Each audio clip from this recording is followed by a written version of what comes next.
உலகம் முழுவதும் வாழக்கூடிய ஸ்ரீ குபேரன் டிவி நேயர்கள் அனைவருக்கும் உங்கள் தாம்பரம் ஸ்ரீ வாராகி ஈசநேசன் சுவாமியுடைய நல்லாசிகள், வாழ்த்துக்கள். ஜெய் வாராகி, ஜெய் ஜெய் வாராகி. உலகம் முழுவதும் வாழக்கூடிய என் அன்பு பக்தர்களே, என் அன்பு நேயர்களே, பிப்ரவரி மாத ராசி பலன்கள். இந்த பிப்ரவரி மாதத்தை பொறுத்தவரையிலே முக்கிய நிகழ்வுகள் அப்படின்னு பார்த்தீங்கன்னாக்கா, குரு வக்ர நிவர்த்தி அடைஞ்சு இயல்பு நிலையில் அவர் இருக்கார். அது ஒரு முக்கியமான நிகழ்ச்சி.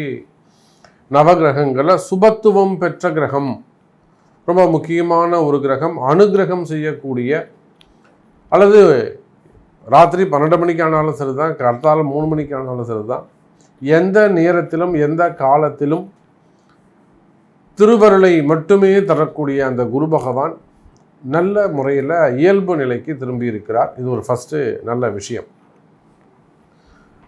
அதே போல் இந்த மாதத்தில் செவ்வாய் பகவான், காலபுருஷனுக்கு 1ஆம் அதிபதியாக விளங்கக்கூடிய செவ்வாய் பகவான் உச்சம் பெற்றிருக்கிறார். மகரத்தில் அமைந்து செவ்வாய் பகவான் உச்சம் பெற்றிருக்கிறார். இதுவும் ஒரு சிறப்பான விஷயம். பொதுவாகவே மேஷராசி, விருச்சிக ராசி அன்பர்களுக்கெல்லாம் ரொம்ப சிறப்பான விஷயம்.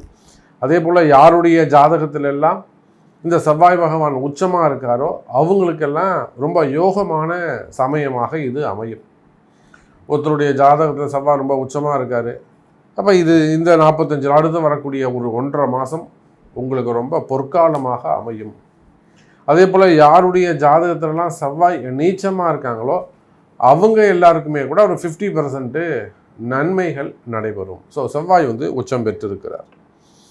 மற்ற எல்லா கிரகங்களும் வழக்கம் போல் மீனத்தில் ராகு பகவான், கன்னியிலே கேது பகவான், கும்பத்தில் சனி பகவான் என்று, மகரத்திலே சூரியன் சஞ்சாரம் செய்கிறார். ஃபஸ்ட்டு ஒரு 14 நாட்கள், மாசி மாதம் பிறந்த உடனே பிப்ரவரி 15ஆம் தேதியிலிருந்து அவர் கும்பத்துக்கு போயிடுவார்.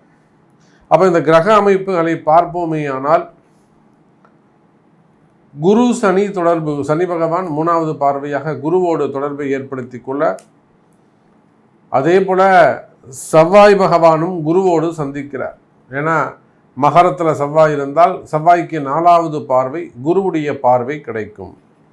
அப்போ இந்த கிரகங்களை அடிப்படையாக கொண்டு நாம் இந்த பிப்ரவரி மாதத்துக்கான பலன்களை காண்போம். அன்பார்ந்த மகர ராசி நேயர்களே, மகர ராசி நேயர்களே, இந்த மாதம் பிப்ரவரி மாதம் மகர ராசிக்கு ரொம்ப ரொம்ப முக்கியமான ஒரு மாதம். ரொம்ப நாள் கழித்து மகர ராசிக்கு ஒரு நல்லது நடக்க போகுது. காரணம் என்னன்னு கேட்டிங்கனாக்கா, உங்கள் ராசிக்கு மிகவும் சுபராக விளங்கக்கூடிய 4-11 அந்த செவ்வாய் பகவான் லக்ன சுபர். நீங்கள் மகர ராசியாக இருந்தாலும் மகர லக்னமாக இருந்தாலும் இந்த கால நேரத்தை நீங்கள் கரெக்டாக கவனிக்கணும். உங்களுடைய நேரத்தை நீங்கள் சரியாக கணிக்க வேண்டும் அல்லது கவனிக்க வேண்டும். அதில் அலட்சியமாக இருக்கக்கூடாது. அப்போது மகர ராசி நேயர்களே, நீங்கள் மகர லக்னமாக இருந்தாலும் மகர ராசியாக இருந்தாலும், ஏன்னா இப்போ தான் உங்களுக்கு கொஞ்சம் கொஞ்சமாக நல்லது நடக்குது. இப்போ தான் உங்களுக்கு அடுத்தடுத்து பரவாயில்ல, நாமளும் ஜெயிக்கலாம், நாமளும் உயிர் வாழலாம் அப்படிங்கிற நம்பிக்கை உங்களுக்கு வருது. இதுக்கு முன்னாடி முடிச்சுக்கலாம் சாமி அப்படிங்கிற அளவுக்கு ரொம்ப ஹை பிச்சில் போன மகர ராசி நண்பர்களாக நம்மகிட்ட இருக்காங்க. எனக்கு தெரிஞ்சு ஒரு பெரிய குடும்பம் அந்த மான அவமானங்களுக்கு கட்டுப்பட்டு போகிற சாமிக்கு வேணாம் முடிச்சுட்டு, ஆனால் அவங்களால முடிச்சுக்க முடியல.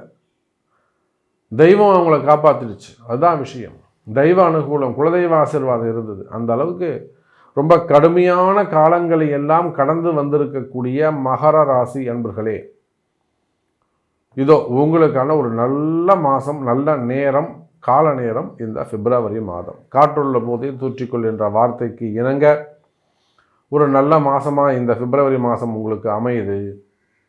இல்லை நீங்கள் என்ன கவனிக்கணும், ஏன் சாமி எப்படி சாமி சொல்கிறீங்க, நீங்கள் எங்களுக்கு இந்த மாதம் நல்லா இருக்கணும் அப்படின்னு கேட்டாக்கா, மகர ராசி என்பர்களே, உங்கள் ராசிக்கு 4க்கும் 11க்கும் உடையவன். 4ங்கிறது சுகஸ்தானம்.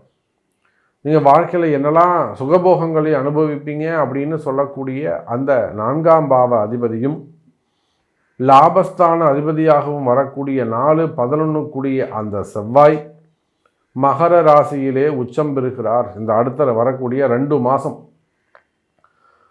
பிப்ரவரி மார்ச், இந்த 2 மாதமும் அந்த செவ்வாய் பகவான் அங்கே என்ன பண்ணுறாருங்க, உச்சம் பெறுகிறார்.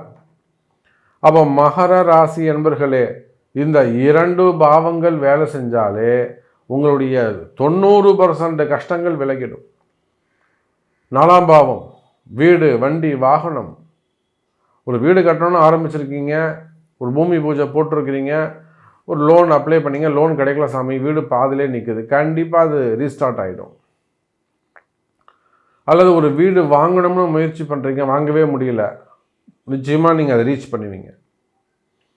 அல்லது வீடு வாங்கணும், வீடு பார்த்துட்டீங்க, பாதி அட்வான்ஸ் கொடுத்துட்டீங்க, மீதியை கட்ட முடியல, அதையும் நீங்கள் ஜெயிப்பீங்க. அப்போ மகர ராசி என்பர்களே, விற்காத இடம், ரொம்ப நாளாக இந்த இடத்த விற்று தான் சாமி லோனை கட்டணும், ஆனால் வராங்க பார்க்குறாங்க போயிடுறாங்க, வராங்க பார்க்குறாங்க போயிடுறாங்க, விற்காத இடம், அதுக்கும் இந்த மாதம் ஜெயிக்கக்கூடிய காலம். அப்போ மகர ராசி என்பர்களே, இந்த மாதத்தை பொறுத்தவரையில் குடும்பஸ்தானமாகட்டும், வீடு வண்டி வாகனங்களாகட்டும், வாகன யோகங்களாகட்டும், இதெல்லாம் உங்களுக்கு நல்ல முறையில் அமையப்போகுது. அதோடு மட்டுமல்ல, விற்காத இடங்கள் விற்கும், அல்லது வாங்க முடியாத இடங்களை எல்லாம் கூட வாங்கக்கூடிய வாய்ப்புகள் ஏற்படும். நிறைய கிரகப்பிரவேசம் பண்ண போகிறீங்க, சுப நிகழ்ச்சிகள் செய்ய போகிறீங்க. நீங்கள் உலகத்தில் எந்த மூலையில் இருந்தாலும் சரி தான், கிரகப்பிரவேசத்தை கூப்பிடுங்க, நல்லா ஜம்முன்னு ஒரு 5 ஹோமம் அற்புதமாக செஞ்சு கொடுக்குறவங்களுக்கு கவலைப்படாதீங்க, கைராசியாக பண்ணித்தரோம். தடைகள் விலகட்டும் உங்களுக்கு, அதுக்காக சொல்கிறேன். அப்போது தடைகள் விலகும் உங்களுக்கு, அந்த வீடு வண்டி வாகன யோகத்தில் இருக்கக்கூடிய யோக தடைகள் விலகும். மெயின் அதானே, ஒரு மனிதனுக்கு கிடைக்க வேண்டிய பாக்கியங்கள், அந்த மனிதனுக்கு கிடைக்க வேண்டிய யோகங்கள். யோகம்னா என்ன, அதிர்ஷ்டம்னு சொல்லாமல் அதிர்ஷ்டத்துக்கும் மேலே யோகம். அதிர்ஷ்டம்னா எப்போ ஏற்படும், எப்படி ஏற்படும்னு தெரியாது, வருமா வராதான்னு சொல்ல முடியாது. ஆனால் யோகத்தை நம்ம கணிச்சு சொல்லலாம், இது கண்டிப்பாக உனக்கு நடக்கும்டா, இது உனக்கு கொடுத்துருக்க வேண்டியது, நீ அன்றைக்கே முடிச்சிருக்க வேண்டியதுப்பா, கொஞ்சம் மிஸ் ஆகிடுச்சு உனக்கு, நாம் இதை அடித்து சொல்ல முடியும். அதனால் இந்த யோகங்கள் உங்களுக்கு சிறப்பு. அந்த மாதிரி யோகமான காலம் இந்த மகர ராசிக்கு தற்சமயம் நடந்து கொண்டிருக்கிறது. காற்றுள்ள போதே தூற்றிக்கொள் என்ற வார்த்தைக்கு இணங்க மகர ராசி அன்பர்களே, நீங்கள் ஒவ்வொருவரும் இந்த வார்த்தையை நல்லா காதலை வாங்கி கிரகிச்சு ரொம்ப கவனத்தோடு, அலட்சியம் இல்லாமல் முழு அக்கறையோடு செயல்படுவீர்களேயானால், ரொம்ப அக்கறையோடு செயல்படுவீர்களேயானால் நிச்சயமாக மகர ராசி என்பர்களே, அதுக்கு என்ன பண்ணணும் சாமி, ரொம்ப சிம்பிள். உங்கள் பிறப்பு ஜாதகத்தை பார்த்தா எல்லாமே தெரிஞ்சிடும். உங்களுக்கு என்ன நடக்கணும், உங்களுக்கு என்ன வேணும். சாமி நான் ஒரு வீடு வாங்கினேன், பாதிலே நிற்குது, கட்டினா இங்கே பாதில் நிற்குது, இந்த இடம் விற்கணும் சாமி, விற்கவே மாட்டேங்குது. அல்லது வேலை செய்கிற இடத்துல இந்த மாதிரி ஒரு ட்ரபுள் இருக்குது, இல்லை பிஸ்னஸ் பண்ணுற இடத்துல பிஸ்னஸில் கொஞ்சம் ட்ரபுள் இருக்குங்க சாமி, வியாபாரம் சரியாக நடக்கலை, நல்லா போய்கிட்ட அந்த இடம் இப்போ பிஸ்னஸ் நடக்கலை. அந்த மாதிரி உங்களுக்கு என்ன தடைகள் இருக்கோ அந்த தடைகளை உடைக்கணும். அப்போ உடைக்கிறதுக்கான மாதம் இந்த மாதம். அதனால தான் இந்த செய்தி நீங்கள் கேட்குறீங்க. உங்களுக்கு ஏதோ ஒரு நல்லது நடக்க போகுது, உங்கள் தெய்வம் உங்களுக்கு நல்லது செய்ய சொல்லுது அப்படி நினச்சிக்கோங்களேன். பாசிட்டிவாக திங்க் பண்ணுவோமே, இல்லைனா இந்த செய்தியே உங்கள் காலை விழப்போகுது. அப்போது நன்மை நடக்கக்கூடிய மாதமாகவும் தடைகள் விலகக்கூடிய மாதமாகவும் இந்த மாதம் அமைகிறது மகர ராசி அன்பர்களே. சரி, வருமானம் எப்படி சாமி இருக்கும், தொழில் அமைப்புகள் எப்படி இருக்கும்? நிச்சயமாக வருமானத்தை பொறுத்தவரையிலே மகர ராசிக்கு 2ல் சனி பகவான் ஆட்சி பலம் பெற்றிருக்கிறார், திக்பலம் பெற்றிருக்கிறார். அதோட கூட சனி பகவானுடைய தன்னுடைய முதல் பார்வை குருவை தான் பார்க்குறார். அப்போ மகர ராசி அன்பர்களே, நிச்சயமாக இந்த மாதம் பணவரவு தனவரவு அதிகரிக்கும், பணங்காசுக்கு குறைவு இருக்காது, நல்ல பணவரவு நல்ல தனவரவு இருக்கும். நீங்கள் எதிர்பார்க்கின்ற இடங்களிலிருந்து உங்களுக்கு காசு பணங்கள் வந்து சேரும். வராத பணங்காசுகள் கூட வந்து சேரும். நல்ல இன்கம் இருக்கும். கவலை வேண்டாம் மகர ராசி அன்பர்களே. இன்னும் சொல்லப்போனால் பிஸ்னஸ் பண்ணக்கூடியவங்க, நீங்கள் எந்த பிஸ்னஸ் செய்பவராக இருந்தாலும் சரிதான். அது ஓன் பிஸ்னஸாக இருக்கலாம், ஒரு ஷாப்பாக இருக்கலாம், ஒரு கடை வச்சு நடத்தக்கூடியவங்களாக இருக்கலாம், ஒரு ஹோட்டலாக இருக்கலாம், பெரிய ரெசிடென்சியாக இருக்கலாம், 5 ஸ்டார் ஹோட்டலாக இருக்கலாம், அதே போல் பெரிய பெரிய ஃபேக்ட்ரியாக இருக்கலாம், அல்லது விவசாயமாக இருக்கலாம், பில்டராக இருக்கலாம், ரியல் எஸ்டேட்டாக இருக்கலாம், அரசியல் தலைவர்களாக இருக்கலாம், சினிமா துறையை சார்ந்தவர்களாக இருக்கலாம், மீடியா துறையில் ஒர்க் பண்ணக்கூடியவங்களாக இருக்கலாம், மீடியா சேனலாக இருக்கலாம், அதே போல் share market, stock market, export import business, நிறைய நீங்கள் எந்த தொழில், கமிஷன் பிஸ்னஸ் பண்ணக்கூடியவங்க, அப்போ நீங்கள் எந்த தொழில் செய்பவராக இருந்தாலும் சரிதான். தொழில் துறையை பொறுத்தவரையில், பிஸ்னஸை பொறுத்தவரையில் நிச்சயமாக மகர ராசி அன்பர்களே பிஸ்னஸ் சிறப்பானதாக இருக்கும். பிஸ்னஸில் வருமானம் அதிகரிக்கும், நல்ல வருமானம் வரும், நல்ல முன்னேற்றம் இருக்கும்.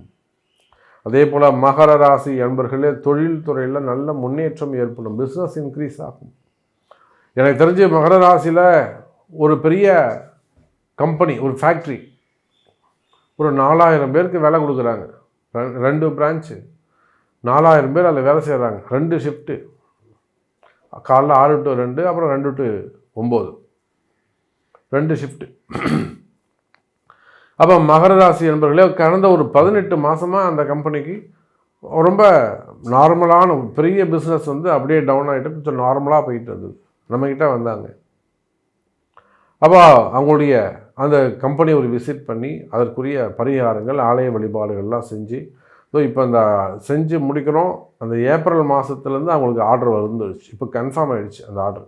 புதிய பையர் வந்திருக்காங்க. அப்போ அந்த கம்பெனிக்கு நல்ல ஆர்டர் கிடைக்க போகுது. அப்போ இதெல்லாம் எப்படி நடக்குது அப்படின்னு பார்த்தீங்கன்னாக்கா, கால நேரங்கள் தான் ரொம்ப முக்கியம், டைமிங் தான் ரொம்ப முக்கியம். அப்போ மகர ராசி அன்பர்களே உங்களுக்கு தொழிலில் இருக்கக்கூடிய தடைகள் விலகும், நல்ல வருமானங்கள் வந்து சேரும், நல்ல பையர்ஸ் உங்களுக்கு வருவாங்க, கவலை வேண்டாம். செல்லர்ஸும் உங்களுக்கு கிடைப்பாங்க. ட்ரேடிங்காக பண்ணுறீங்களா, அதுவும் உங்களுக்கு நல்ல சிறப்பாக இருக்கும். மெயினாக கடன் சுமைகள் இதெல்லாம் தாண்டி நீங்கள் சொல்கிறீங்க சாமி நல்லது நடக்கும் நல்லது நடக்கும்னு, ஆனால் இந்த கடன் பிரச்சனை என்னால் தாங்கவே முடியல சாமி அப்படின்னு சொல்கிறீங்களா, அப்போ அந்த கடன் பிரச்சனைகள் இருக்குமே ஆனால் அந்த கடன் பிரச்சனைகளும் குறையும். அப்போ அதுக்கு நீங்கள் என்ன செஞ்சீங்க? அந்த கடன் பிரச்சனைகள் குறைவதற்கு நீங்கள் என்ன முயற்சி எடுத்தீங்க, அதையும் அங்கே நம்ம பார்க்கணும். அதே போல் புதுசாக தொழில் தொடங்கலாமா மகர ராசி, இந்த ஒரு விஷயத்தை நீங்கள் மிஸ் பண்ணிடுறீங்க எல்லாரும். புதுசாக தொழில் தொடங்குவதாக இருந்தால் கட்டாயம் ஒரு முறை உங்களுடைய பிறப்பு ஜாதகத்தை கொடுத்து, சாமி எப்போ ஸ்டார்ட் பண்ணலாம், எந்த சமயத்தில் நம்ம பிஸ்னஸ் ஸ்டார்ட் பண்ணலாம். நிறைய அன்பர்கள் அந்த மகர ராசியில் இந்த தப்பு பண்ணுறீங்க, தயவு செஞ்சு அந்த மிஸ்டேக் பண்ணாதீங்க. ஏன்னா நீங்கள் உங்களுடைய இன்வெஸ்ட்மெண்ட் இது நாள் வரையில் நீங்கள் என்ன சம்பாரிச்சிருக்கீங்களோ அதெல்லாம் கொண்டு போய் அங்கே போட்டு தான் அந்த பிஸ்னஸை ஸ்டார்ட் பண்ணுறீங்க. ஸோ ஒரு முறை அந்த பிஸ்னஸை ஸ்டார்ட் பண்ணுறதுக்கு முன்னாடி, முதலீடு செய்வதற்கு முன்பாக ஒரு வார்த்தை கேட்டு உங்கள் ஜாதகத்தை பார்த்து யார் பேரில் ஸ்டார்ட் பண்ணலாம், எப்படி ஸ்டார்ட் பண்ணலாம், அது எவ்வளோ இன்வெஸ்ட் பண்ணலாம், இதெல்லாம் கேட்டு செய்வீர்களே ஆனால் உங்கள் பணம் வீண் போகாது, உங்கள் பணம் காப்பாற்றப்படும். இப்போ ஒரு குருவுடைய அட்வைஸ் உங்களுக்கு தேவை. நீங்கள் எவ்வளோ பெரிய புத்திசாலியாக இருந்தாலும் சரிதான். நம்ம மிகப்பெரிய சக்கரவர்த்தியும் நம்ம பார்க்குறோம். அப்போது பணங்காசு வேஸ்ட்டாக போகக்கூடாது, வீணடிக்கக்கூடாது, வீண் விரயம் ஏற்படக்கூடாது, அதை தவிர்க்கணும். அப்போ மகர ராசி அன்பர்களே நல்ல அற்புதமான மாதமாக இந்த மாதம் உங்களுக்கு அமைகிறது.